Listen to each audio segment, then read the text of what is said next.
주님의 이름으로 문안드립니다.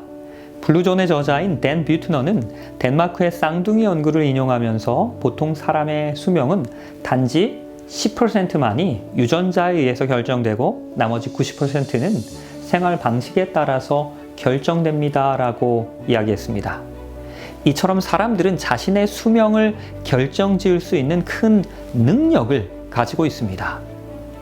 이 성경은 건강에 대해서 무엇이라고 권면합니까? 신체의 건강과 영적인 건강 사이에는 어떠한 연관성이 있는 것입니까? 성경은 이러한 질문들에 대하여 답변과 함께 행복하고 건강하고 또한 장수하는 비결을 우리에게 이야기하고 있습니다. 사랑하는 자여, 내 영혼이 잘됨 같이 내가 범사에 잘되고 강건하기를 내가 간구하노라. 건강은 성경의 주제들 가운데 가장 중요한 주제 중에 하나입니다. 사도 요한은 우리가 신체적으로나 또한 영적으로 번영하기를, 강건하기를 간구하였습니다. 신체 건강에 영향을 끼치는 것은 또한 삶 전체에도 영향을 미치게 됩니다. 우리가 신체를 잘 관리하면 우리의 마음 또한 더 건강해질 것입니다.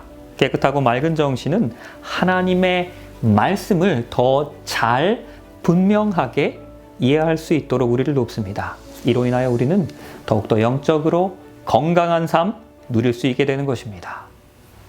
내 하나님 여호와를 섬기라. 그리하면 여호와가 너희의 양식과 물에까지도 복을 내리고 너희 중에서 병을 제합니다. 병 걸리지 않게 해주시겠다는 것입니다. 하나님께서는 그분의 백성을 질병으로부터 보호하시고 불필요한 죽음으로부터 막기 위하여 건강 원칙들을 우리에게 주셨습니다. 우리를 창조하신 하나님께서는 우리의 몸에 무엇이 가장 좋은지, 가장 필요한지, 무엇을 하지 말아야 할지, 무엇을 먹지 말아야 할지 분명히 알고 계십니다. 우리의 몸은 아주 특별합니다. 그러하기에 성경은 우리의 몸을 하나님의 성전이라고 부르고 있습니다. 어떠한 사람들은 이것은 내 몸이기 때문에 내가 하고 싶은 대로 할 수 있다라는 태도를 가지고 있습니다. 그러나 우리의 몸은 거룩한 성령께서 거하시는 성전입니다. 그러하기에 우리는 우리 자신을 신체적으로 그리고 정서적으로 잘 관리해야 할 책임을 가지고 있는 것입니다. 또한 하나님과의 관계를 유지할 수 있는 최상의 몸 상태를 유지시켜야 하는 것입니다. 정신이 둔해지면 하나님과의 소통은 어려워지게 됩니다. 그리고 영적인 성장은 저하되는 것입니다. 활력과 좋은 건강은 우리가 성경을 바로 이해하고 하나님과의 친밀한 관계를 유지시키는데 아주 큰 도움을 주는 것입니다. 그런즉 너희가 먹든지 마시든지 무엇을 하든지 다 하나님의 영광을 위하여 하라. 하나님께서는 우리가 먹고 마시는 것을 포함한 모든 삶의 행동을 통하여 우리 하나님께 영광을 돌리기를 바라십니다.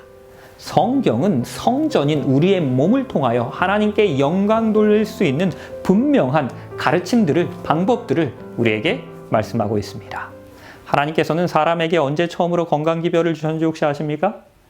하나님이 이르시되 내가 온 지면의 씨 맺는 모든 채소와 씨 가진 열매 맺는 모든 나무를 너희에게 주노니 너희의 먹을거리가 음식이 될 것입니다.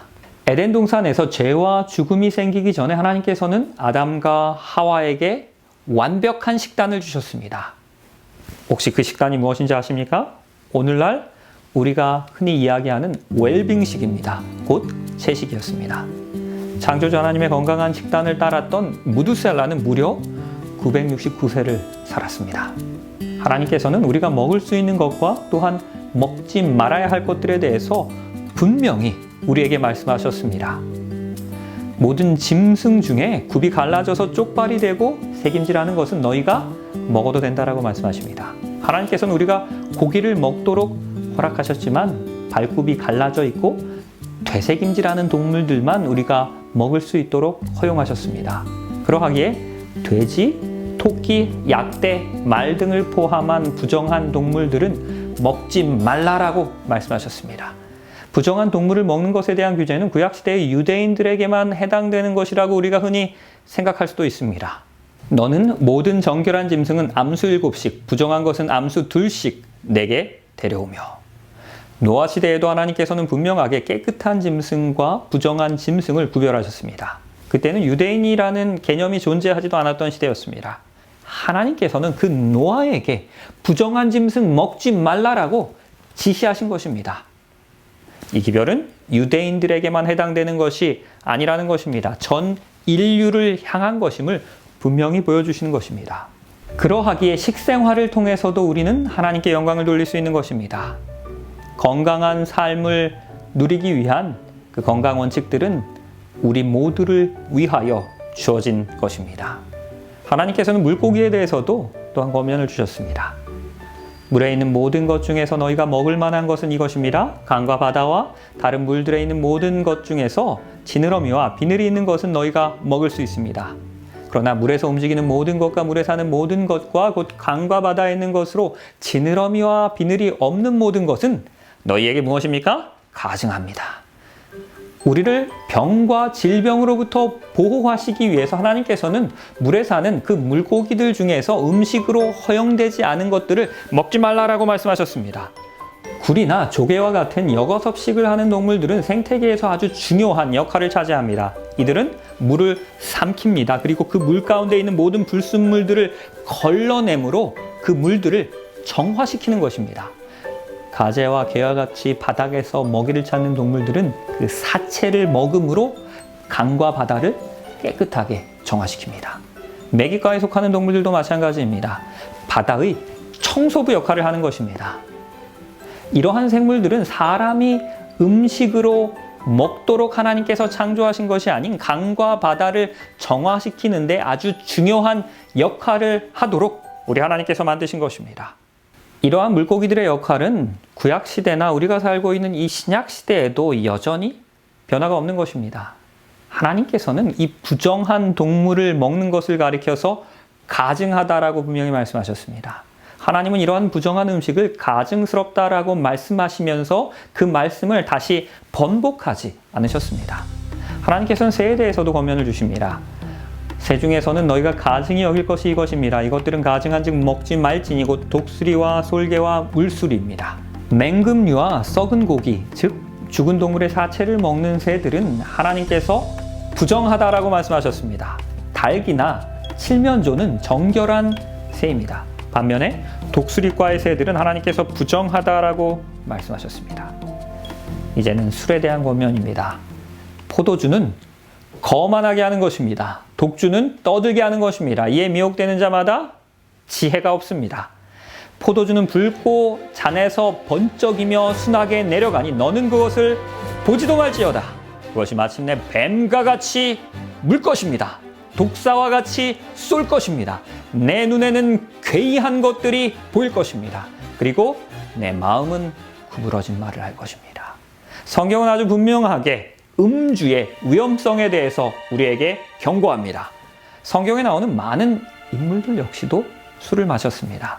하지만 성경은 단 한 번도 음주를 긍정적인 측면에서 묘사하고 있지는 않습니다. 성경에 나오는 인물들이 때로는 중혼을 하고 노예를 부렸다는 사실이 오늘날 그와 같은 관행을 정당화하는 데 사용될 수 없는 것과 같은 이치입니다. 성경은 포도주를 자주 언급하고 있습니다. 그러나 이 포도주는 우리가 생각하는 그런 술과는 다른 개념의 음료였습니다. 여호와께서 이같이 말씀하시되 포도송이에 즙이 있으므로 사람들이 말하기를 그것을 상하지 말라. 거기에 복이 있습니다.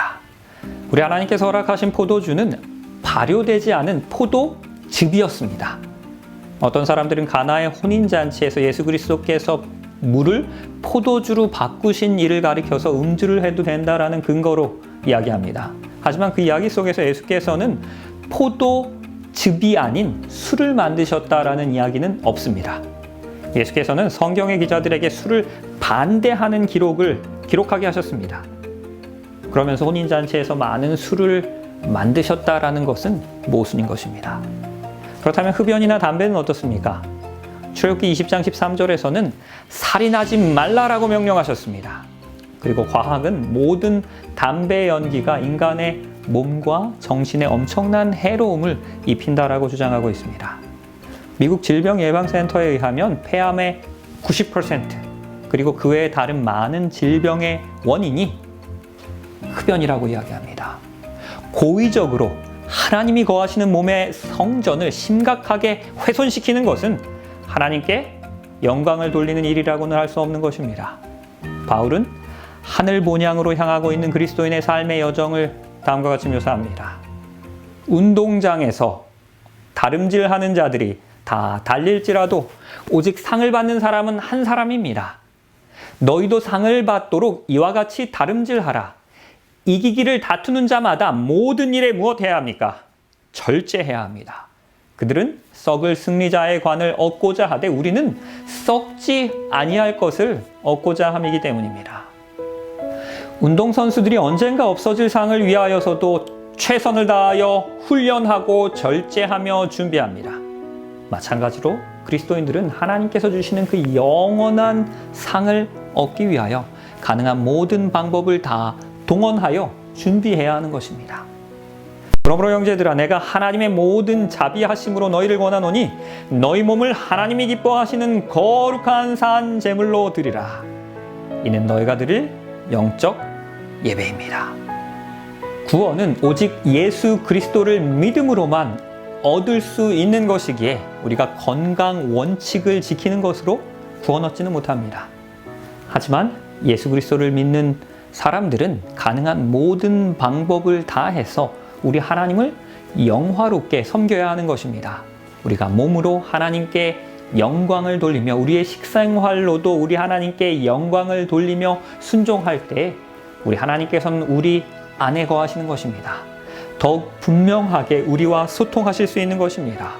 이러한 원칙의 예가 다니엘서에서도 찾아지게 됩니다. 10대의 포로로 잡혀온 다니엘은 왕의 노여움을 살 수도 있음에도 불구하고 그 느부갓네살 왕이 내린 그 부정한 음식들을 거절했습니다. 그리고 우리 하나님께서는 그의 충실함을, 그 다니엘의 믿음을 축복하셔서 다니엘과 그의 친구들을 바벨론의 다른 지혜자들보다 무려 10배나 더 지혜롭게 하셨습니다. 성실하게 몸을 지켜서 하나님을 영화롭게 한 그 다니엘은 하나님의 축복을 받아 사람으로서 하나님께 받을 수 있는 기별 중 가장 위대한 예언의 기별을 받게 됩니다. 식생활은 삶의 가장 큰 유혹들 중 하나인 것이 사실입니다. 그러나 내게 능력 주시는 자 안에서 우리는 모든 것들을 다 할 수 있는 것입니다. 절제할 수 있는 것입니다. 거룩한 성령의 역사를 통해서 하나님께서는 우리의 삶의 변화를 만들어낼 수 있는 힘을 주실 뿐만 아니라 하나님의 영광에 전적으로 헌신하는 삶을 살아가는 데 필요한 그 능력까지도 허락하시는 것입니다. 우리 인간의 연약함으로는 불가능해 보이는 것들이 하나님의 힘으로는, 성령의 능력으로는 가능한 것입니다. 하나님께서는 그분의 지도를 따라 건강한 삶을 살고자 하는 우리 모두에게 하늘의 크신 축복을 허락해 주실 것입니다. 우리의 삶을 통하여, 또한 우리의 몸을 통하여, 우리의 식생활을 통하여서도 우리 하나님께 영광 돌리는 삶을 사시는 우리 모두가 되시길 바라면서 오늘 이 시간을 줄이도록 하겠습니다.